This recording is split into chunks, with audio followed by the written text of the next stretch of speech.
The drive in your computer saves and stores your data, everything from documents to photos to software programs.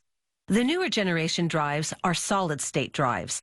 They're gradually replacing traditional hard disk drives because they're compact, more durable, and process information much faster. Just like portable USB drives and camera memory cards, solid-state drives store information on several memory chips installed on a circuit board. Each chip contains highly complex circuitry comprised of electrical pathways 2,000 times narrower than a human hair. To make those memory chips, they begin with a disc-shaped silicon wafer. Silicon is a non-metallic natural element which conducts electricity. It's highly susceptible to contamination, so the production area is virtually sterile, to the point of being 1,000 times cleaner than the air in a hospital operating room. An automated robotic system moves the wafers through more than 800 operations, which take more than a month to complete. Each wafer receives layer after layer of materials, some conductive, such as copper, some non-conductive, such as silicon dioxide. After applying each layer, the machine coats the wafer with a light-sensitive fluid, then flashes UV light onto it through a glass stencil of the electrical circuitry pattern.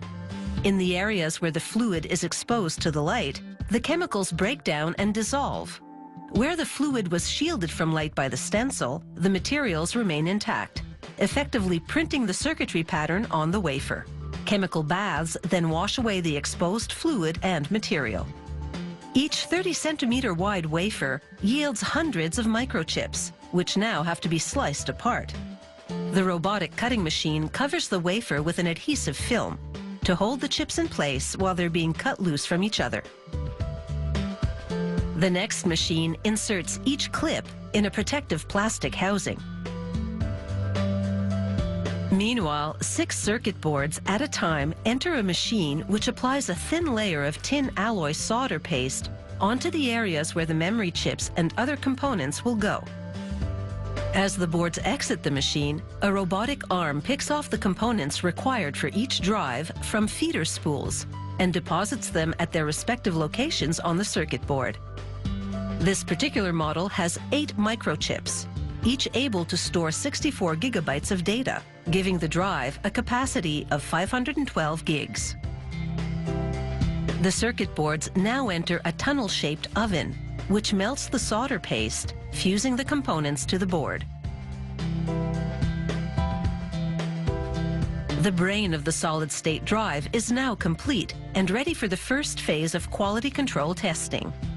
This machine performs an optical scan to verify that every component on the board is set in the right place.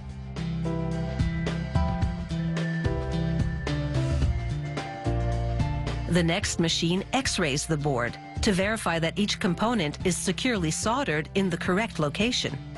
A later phase of quality control testing will verify the drive's performance. Until now, 6 circuit boards have been attached to each other. An automated router now cuts them apart, and workers insert each board into a protective plastic housing. A slot on the outside of this housing reveals the board's connector, by which the drive links to the computer. Solid-state drives come in different sizes. This particular model is large enough to replace a traditional hard disk drive. However, many models are smaller, designed to fit where disk drives can't, for example, in ultra-slim laptops.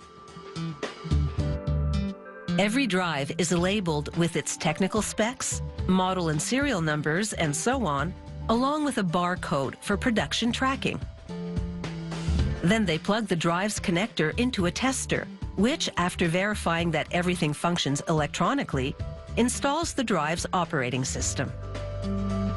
The drive moves to the next station, where it undergoes up to 60 hours of extensive performance testing to ensure that it stores and retrieves data correctly and at target speed. Packaging is twofold. First, a foil shield to prevent static electricity from damaging the drive, then a carton, and finally, into a shipping box, headed for a destination somewhere around the world.